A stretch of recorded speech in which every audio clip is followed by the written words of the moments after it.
नमस्कार।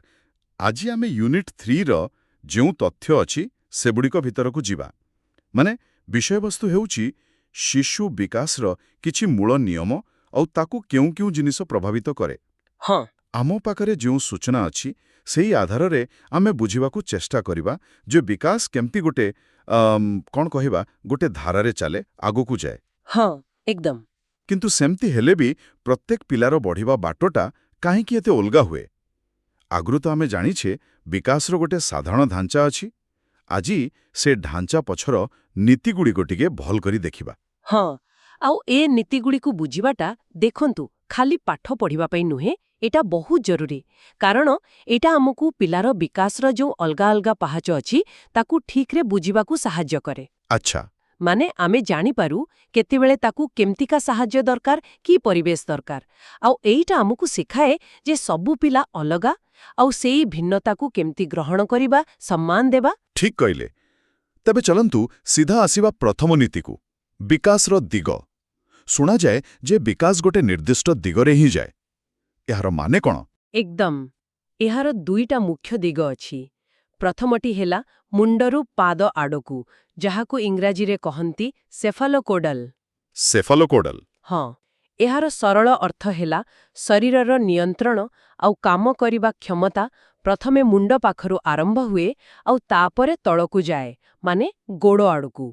ओहो एमिति भाबंतु जेमिति गोटे टॉप डाउन प्रोसेस। एटा तो बड़ो आश्चर्य लागुची।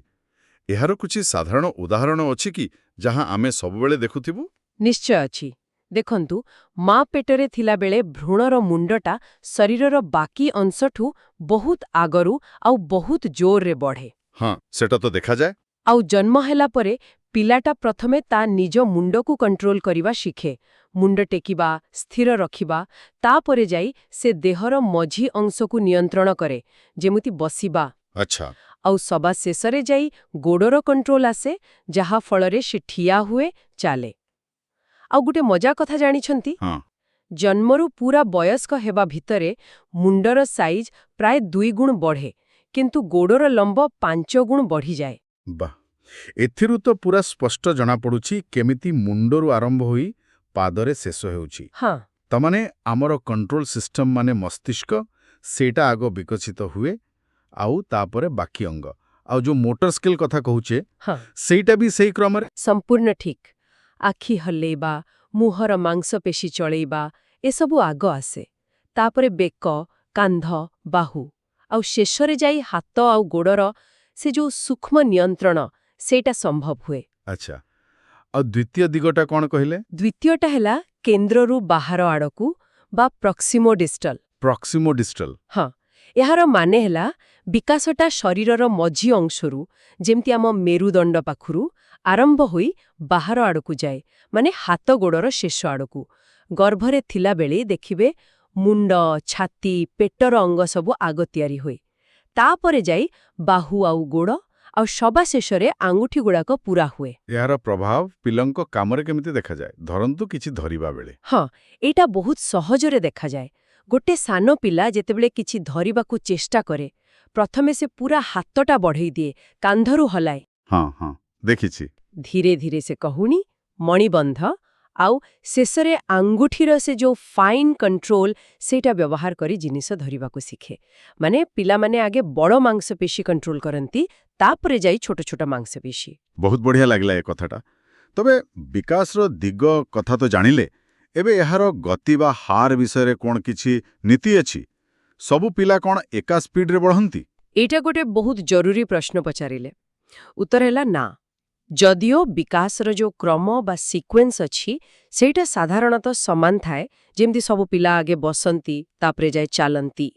किंतु किए केते शीघ्र बा डेरी रे गोटे स्टेज रु आरा स्टेज को जाए सेथिरे इंडिविजुअल डिफरेंसेस बा व्यक्तिगत फरक रहिछि। एर माने जदि गोटे पिला 9 मास रे चालिला आउ आउ गोटे 14 मास रे एटा नॉर्मल। आमे बापा माँ माने बा शिक्षक माने तो बेले बेले कंपेयर करी व्यस्त होई पड़ू।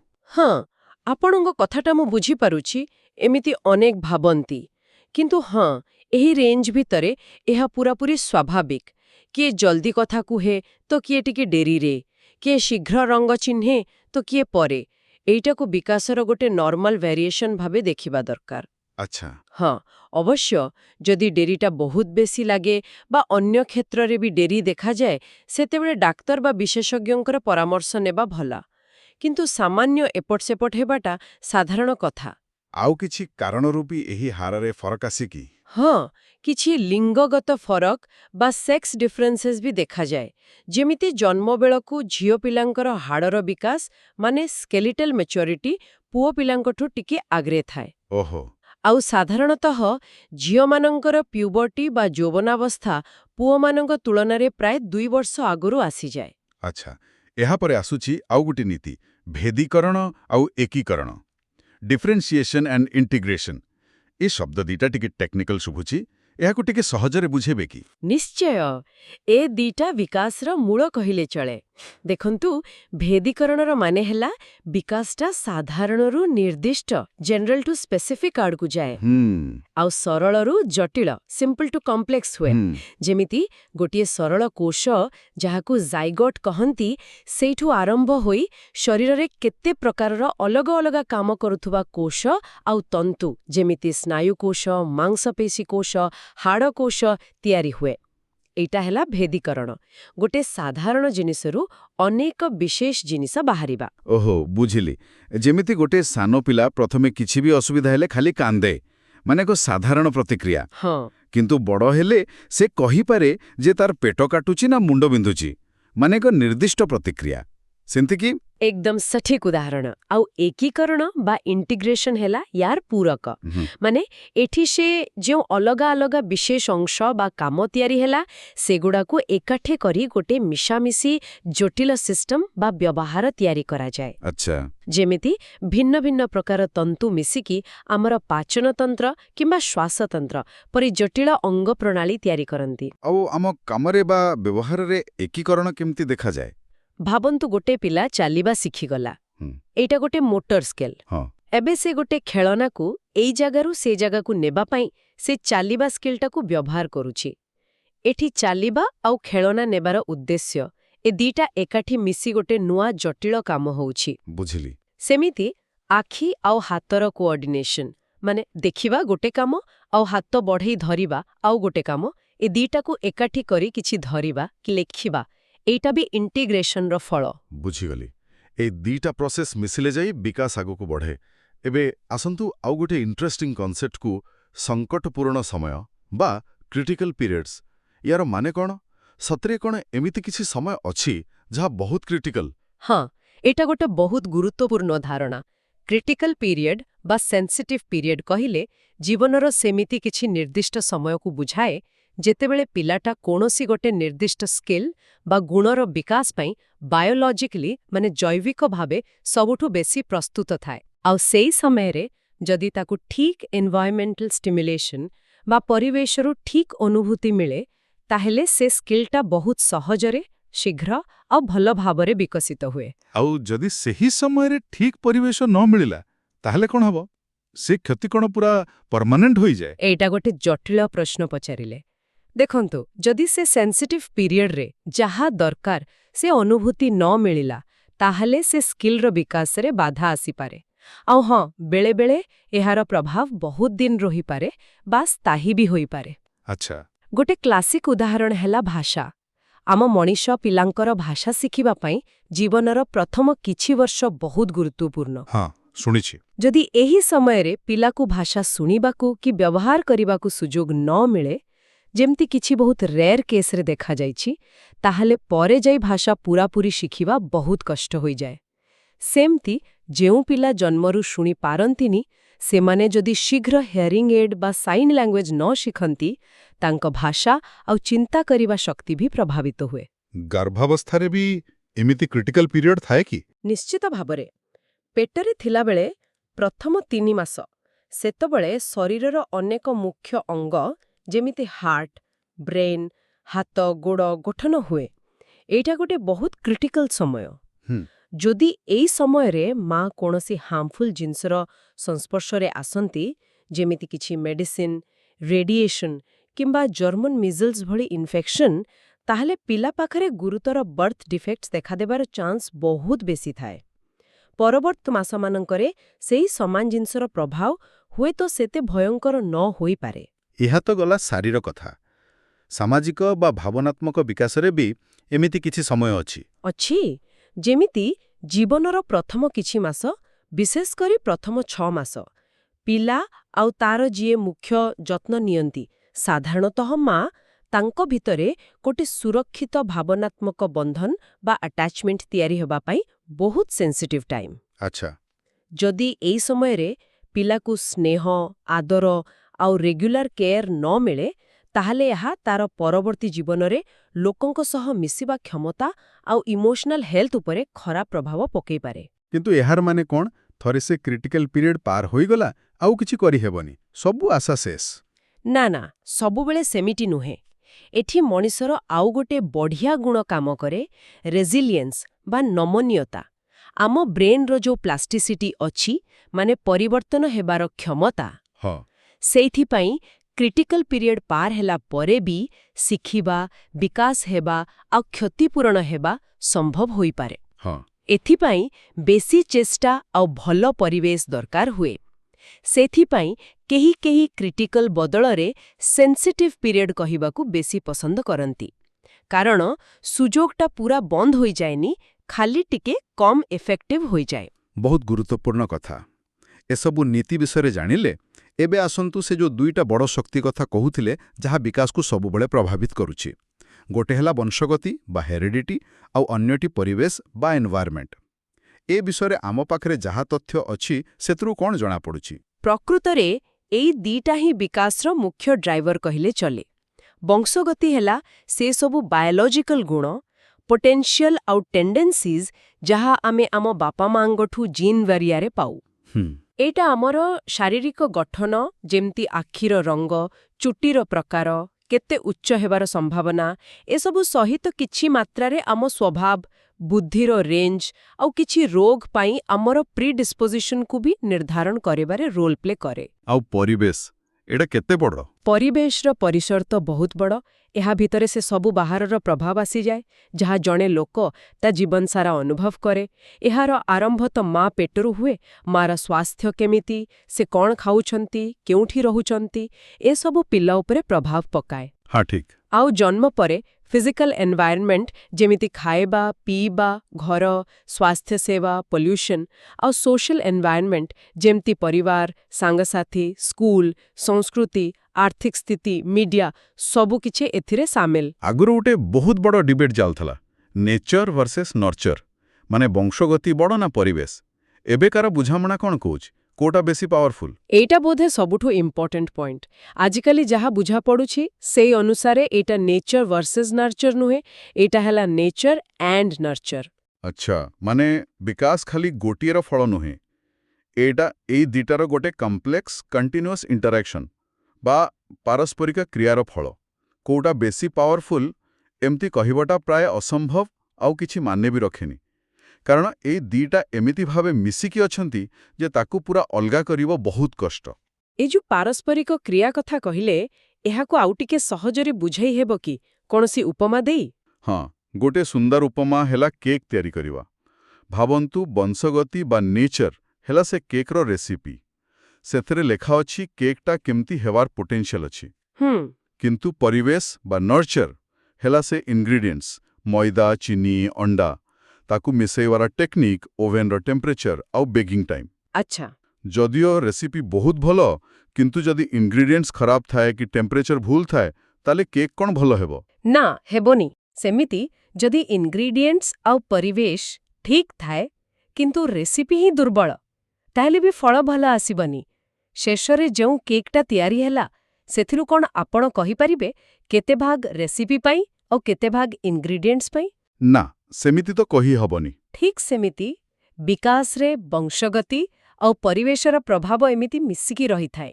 ବହୁତ ବଢ଼ିଆ ଉପମା। ଏବେ ଅଲଗା ଅଲଗା ବିକାଶ କ୍ଷେତ୍ରରେ ଏହାର କିଛି ରିଏଲ ଲାଇଫ୍ ଉଦାହରଣ ଦେଖିବା, ଯେମିତି ଶାରୀରିକ ବିକାଶରେ ଏଟା କେମିତି କାମ କରେ। ଉଚ୍ଚତା କଥା ନିଅନ୍ତୁ। ଗୋଟେ ପିଲାର ହାଇଟ୍ କେତେ ହବ, ତାର ଗୋଟେ ପୋଟେନ୍ସିଆଲ ରେଞ୍ଜ ବା ସମ୍ଭାବ୍ୟ ସୀମା ତାର ବଂଶଗତି, ମାନେ ତା ବାପା ମାଙ୍କ ଜିନ୍ରୁ ଆସେ। ହଁ। କିନ୍ତୁ ସେହି ରେଞ୍ଜ ଭିତରେ ସେ ପ୍ରକୃତରେ କେତେ ଉଚ୍ଚ ହବ, ସେଟା ପରିବେଶ ଉପରେ ନିର୍ଭର କରେ, ବିଶେଷ କରି ପିଲାଦିନେ ତାକୁ କେମିତି ନ୍ୟୁଟ୍ରିସନ୍ ମିଳିଲା ଆଉ ତାର ସ୍ୱାସ୍ଥ୍ୟ କେମିତି ରହିଲା। ଯଦି ପିଲାଟାକୁ ଠିକ୍ ଖାଇବାକୁ ନ ମିଳେ ବା ସେ ବହୁତ ଦିନ ଧରି ବିମାର ରହେ, ତାହେଲେ ତାର ଜେନେଟିକ୍ ପୋଟେନ୍ସିଆଲ୍ ଥିଲେ ବି ସେ ହୁଏତ ସେତେ ଉଚ୍ଚ ହୋଇପାରିବନି। ଆଉ ମୋଟର ବିକାଶ, ଯେମିତି ଚାଲିବା। ଏଚ୍ଡି ସେଇ କଥା, ଚାଲିବା ପାଇଁ ଶରୀରର ଯୋଉ ମ୍ୟାଚୁରେସନ୍ ବା ପରିପକ୍ୱତା ଦରକାର, ହାଡ଼, ମାଂସପେଶୀ, ନର୍ଭସ୍ ସିଷ୍ଟମର ବିକାଶ, ସେଇଟା ତ ମୁଖ୍ୟତଃ ବଂଶଗତି ହିଁ କଣ୍ଟ୍ରୋଲ କରେ। କିନ୍ତୁ ଖାଲି ଶରୀର ପ୍ରସ୍ତୁତ ହେଲେ ତ ହବନି। ଚାଲିବା ପାଇଁ ସୁଯୋଗ, ଅଭ୍ୟାସ, ଏନକାରେଜମେଣ୍ଟ ଆଉ ଗୋଟେ ସେଫ୍ ଏନ୍ଭାୟରମେଣ୍ଟ ବି ଦରକାର। ଯଦି ପିଲାକୁ ଚାଲିବାକୁ ଦିଆ ନ ଯାଏ କି ବହୁତ ବାନ୍ଧିକି ରଖାଯାଏ, ତାହେଲେ ଫିଜିକାଲି ରେଡି ଥିଲେ ବି ସେ ଡେରିରେ ଚାଲିପାରେ। ଆଚ୍ଛା, ଜ୍ଞାନାତ୍ମକ ବିକାଶ, ଯେମିତି ବୁଦ୍ଧି କ୍ଷେତ୍ରରେ କ'ଣ ହୁଏ?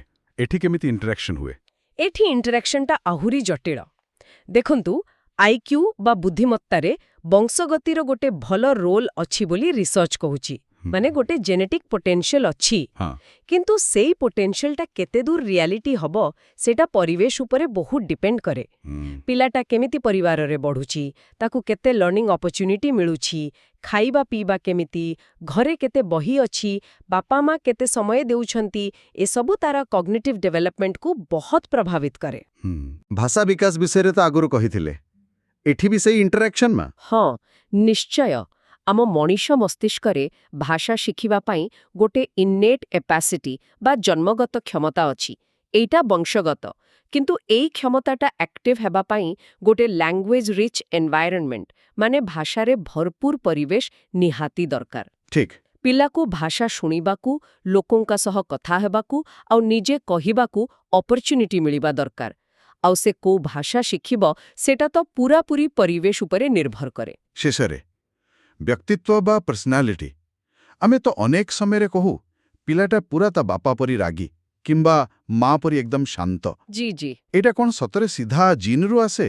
ନା, ଦେଖନ୍ତୁ, ସିଧାସଳଖ ରାଗି ହେବା ପାଇଁ କି ଶାନ୍ତ ହେବା ପାଇଁ ଜିନ୍ ନଥାଏ। କିନ୍ତୁ ବଂଶଗତି ଆମର ଟେମ୍ପରାମେଣ୍ଟ ବା ସ୍ୱଭାବର କିଛି ମୂଳ ଦିଗକୁ ପ୍ରଭାବିତ କରିପାରେ। ଯେମିତି କିଛି ପିଲା ଜନ୍ମରୁ ବେଶୀ ଆକ୍ଟିଭ୍ ଥାନ୍ତି ତ କିଛି କମ୍, କିଛି ବେଶୀ ରିଆକ୍ଟିଭ୍ ବା ପ୍ରତିକ୍ରିୟାଶୀଳ ଥାନ୍ତି ତ କିଛି କମ୍। ଆଚ୍ଛା। ଏଇଟା ହୁଏତ ଆମ ନର୍ଭସ୍ ସିଷ୍ଟମ କି ହର୍ମୋନ୍ ଲେଭେଲ୍ ସହ ଯୋଡ଼ା ହୋଇଥାଇପାରେ। ଏଇଟା ହେଲା ଜେନେଟିକ୍ ପ୍ରିଡିସ୍ପୋଜିସନ୍ ବା ବଂଶଗତ ପ୍ରବଣତା।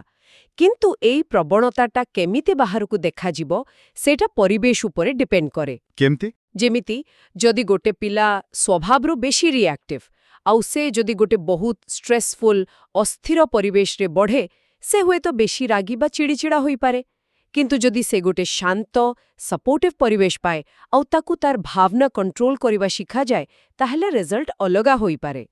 ସେମିତି ଯଦି କାହାର ଇମୋସନାଲ ପ୍ରୋବ୍ଲେମ୍ ପାଇଁ ଜେନେଟିକ୍ ରିସ୍କ ଥାଏ, ଗୋଟେ ଭଲ ସହାୟକ ପରିବେଶ ତାକୁ ସେ ସମସ୍ୟାରୁ ବଞ୍ଚେଇବାରେ ସାହାଯ୍ୟ କରିପାରେ। ତେବେ ଆଜି ଆମେ ୟୁନିଟ୍ 3ର ଏ ଯୋଉ ଗଭୀର ଆଲୋଚନା କଲେ, ସେଥିରୁ ମୋଟାମୋଟି ବୁଝିଲେ ଯେ ଶିଶୁ ବିକାଶ ଗୋଟେ ବହୁତ ସୁନ୍ଦର କିନ୍ତୁ ଜଟିଳ ନାଚ ପରି। ଏହା କିଛି ନିର୍ଦ୍ଦିଷ୍ଟ ନୀତି ବା ପ୍ୟାଟର୍ନ ଫଲୋ କରେ। ଏହାର ଗୋଟେ ଦିଗ ଅଛି, ମୁଣ୍ଡରୁ ପାଦ, କେନ୍ଦ୍ରରୁ ବାହାର, ଗୋଟେ କ୍ରମ ଅଛି, ଯଦିଓ ସ୍ପିଡ୍ରେ ଫରକ ଅଛି। ଏହା ସରଳରୁ ଜଟିଳ ହୁଏ ଡିଫରେନ୍ସିଏସନ୍ ଆଉ ଇଣ୍ଟିଗ୍ରେସନ୍ ଦ୍ୱାରା, ଆଉ ଏଥିରେ କିଛି ସେନ୍ସିଟିଭ୍ ସମୟ ବି ଅଛି, ଯେତେବେଳେ ପରିବେଶର ରୋଲ୍ ବହୁତ ଇମ୍ପୋର୍ଟାଣ୍ଟ ହୋଇଯାଏ। ଏକଦମ। ଆଉ ସବୁଠୁ ବଡ଼ କଥା ହେଲା, ଆମେ ଦେଖିଲେ ଯେ ଏ ପୁରା ପ୍ରୋସେସଟାକୁ ଖାଲି ଗୋଟେ କାରଣ ଦେଇ ବୁଝେଇ ହେବନି। ଏଟା ସବୁବେଳେ ହେରିଡିଟିରୁ ମିଳିଥିବା ପୋଟେନ୍ସିଆଲ ଆଉ ଏନ୍ଭାୟରମେଣ୍ଟରୁ ମିଳୁଥିବା ଏକ୍ସପିରିଏନ୍ସର ଗୋଟେ କଣ୍ଟିନ୍ୟୁଅସ୍ ଦିଆନିଆ, ଗୋଟେ ଇଣ୍ଟରାକ୍ସନର ଫଳ। ଏଟାକୁ ବୁଝିବା ହିଁ ଶିଶୁ ବିକାଶକୁ ବୁଝିବାର ମୂଳ କଥା। ଏ ଯୋଉ ବୁଝାମଣା କଥା ଆମେ କହୁଛେ, ଏହାର ପ୍ରାକୃତ ଜୀବନରେ କିଛି ଆପ୍ଲିକେସନ୍ ଅଛି? ଆମେ ଏହାକୁ କେମିତି ବ୍ୟବହାର କରିପାରିବା? ଏହା ପ୍ରାକ୍ଟିକାଲ ଇମ୍ପୋର୍ଟାନ୍ସ ବହୁତ ବେଶୀ। ଯେତେବେଳେ ଆମେ ବୁଝିଯାଉ ଯେ ପ୍ରତ୍ୟେକ ପିଲା ନିଜର ୟୁନିକ୍ ଗତି ଆଉ ଷ୍ଟାଇଲରେ ବଢ଼େ, ଆଉ ତା ବିକାଶ ଉପରେ ବଂଶଗତି ସାଙ୍ଗକୁ ପରିବେଶର ଏତେ ଗଭୀର ପ୍ରଭାବ ଅଛି। ହଁ, ସେତେବେଳେ ଆମେ ଆଉ ଅନ୍ୟ ପିଲାଙ୍କ ସହ ତୁଳନା କରିବା ମାଇଣ୍ଡସେଟ୍ରୁ ବାହାରି ଆସୁ। ଆମେ ପିଲାକୁ ଗୋଟେ ଇଣ୍ଡିଭିଜୁଆଲ ଭାବେ ଦେଖୁ, ତାର କ'ଣ ଦରକାର ସେଇଟା ବୁଝିବାକୁ ଚେଷ୍ଟା କରୁ, ଆଉ ତାର ଯୋଉ ପୋଟେନ୍ସିଆଲ ଅଛି ସେଇଟାକୁ ବାସ୍ତବ ରୂପ ଦେବା ପାଇଁ କେମିତି ଗୋଟେ ରାଇଟ୍ ଏନରିଚିଂ ପରିବେଶ ଦେଇପାରିବୁ, ସେଇ ଦିଗରେ ଧ୍ୟାନ ଦଉ। ଠିକ୍ କହିଲେ। ଏଇଟା ବାପା ମା, ଶିକ୍ଷକ, ଏପରିକି ଯୋଉମାନେ ପଲିସି କରୁଛନ୍ତି, ସମସ୍ତଙ୍କ ପାଇଁ ଗୋଟେ ଅଧିକ ସେନ୍ସିଟିଭ୍ ଆଉ ପଜିଟିଭ୍ ପର୍ସପେକ୍ଟିଭ୍ ଆଣିଦିଏ। ବାସ୍ତବିକ ଆଜିର ଏହି ବିସ୍ତୃତ ଆଲୋଚନା ଶେଷରେ ଗୋଟିଏ କଥା ମନକୁ ଆସୁଛି ଶ୍ରୋତାମାନଙ୍କ ପାଇଁ। ଯେତେବେଳେ ଆମେ ଆମ ଚାରିପାଖରେ ପିଲାମାନଙ୍କୁ ଦେଖୁ, ତାଙ୍କର ଅଲଗା ଅଲଗା ବ୍ୟବହାର, ସ୍କିଲ୍ ବା ଗୁଣକୁ ଦେଖୁ, କେବେ ଭାବିବା କି ଏହାର କେତେ ଅଂଶ ହେରିଡିଟିରୁ ଆସିଥାଇପାରେ ଆଉ କେତେ ଅଂଶ ଏନ୍ଭାୟରମେଣ୍ଟ ଦ୍ୱାରା ଗଢ଼ା ହୋଇଛି। କେଉଁଠି ଏହି ଦୁଇଟିର ଏକ ଅପୂର୍ବ ମିଶ୍ରଣ ଦେଖାଯାଉଛି। ନିଜ ଅନୁଭୂତି ଆଉ ପର୍ଯ୍ୟବେକ୍ଷଣ ଭିତରେ ଏହି ଜଟିଳ ଇଣ୍ଟରାକ୍ସନକୁ ବୁଝିବାକୁ ଚେଷ୍ଟା କରିବା ଏକ ବଡ଼ ରୋଚକ ମାନସିକ ଯାତ୍ରା ହୋଇପାରେ।